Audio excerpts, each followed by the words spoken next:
दोस्तों, आज मैं आपको हनुमान जी की संजीवनी की कथा सुनाने जा रहा हूँ। भारतीय संस्कृति में भगवान हनुमान बल, भक्ति और विनम्रता और समर्पण का प्रतीक माना जाते हैं। वे कि केवल शक्ति के देवता नहीं, बल्कि बुद्धि, विवेक और धैर्य के भी धनी हैं। रामायण में हनुमान जी का प्रत्येक कार्य हमें यह सिखाता है कि जब इंसान निस्वार्थ भाव से कर्तव्य को निभाता है, तब असंभव भी संभव हो जाता है। उनकी कथाएं केवल पौराणिक प्रसंग नहीं हैं, बल्कि जीवन जीने की राह दिखाने वाले दिव्य स्तंभ हैं। उन्हें अद्भुत प्रसंगों में से एक है लंका का युद्ध के समय संजीवनी बूटी लाने की लीला। यह कथा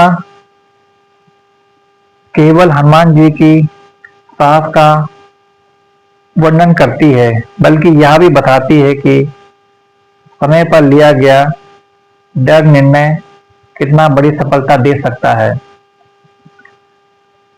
लंका में युद्ध अपने अंतिम चरण में पहुंच चुका था।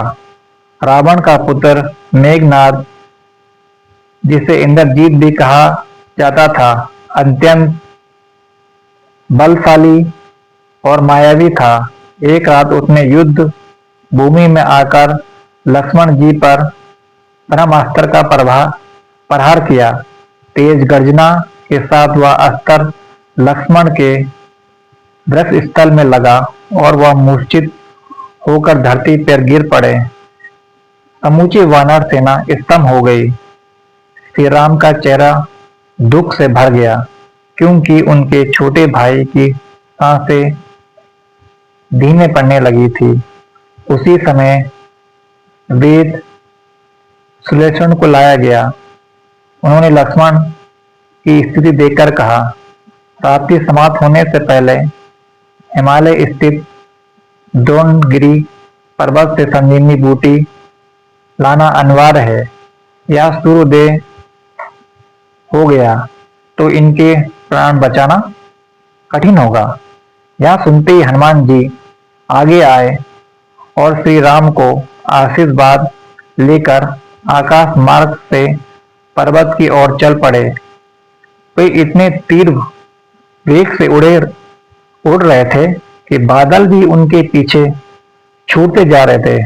मार्ग कठिन था, पर उनका मन में केवल एक ही लक्ष्य था, लक्ष्मण जी को बचाना।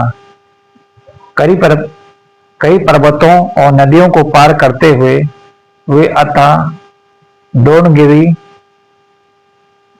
पहुंच गए और उन्हें चारों अनगिनत जड़ी बूटियां दिखाई दी, जिनमें से कोई चमक रही थी।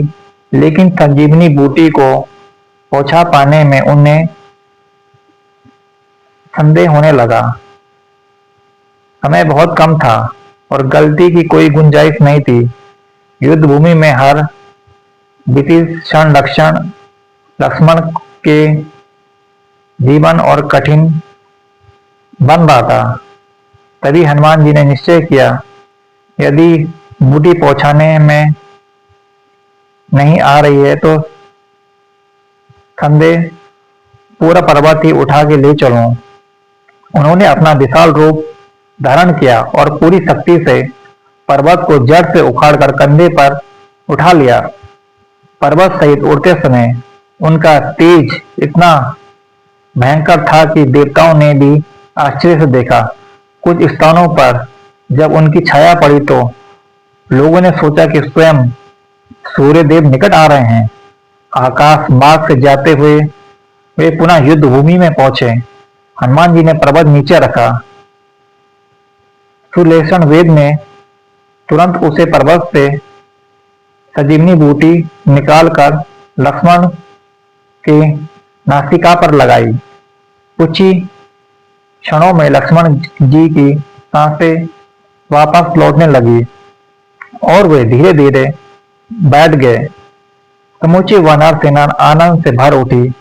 श्री राम ने भावुक होकर हनुमान जी को गले लगाया और कहा, हनुमान तुम्हारे सामने भक्त, मित्र और वीर, वीर तीनों लोक में नहीं। अगर ये कहानी आपको अच्छी लगी तो लाइक और सब्सक्राइब जरूर करिएगा। थैंक यू, धन्यवाद।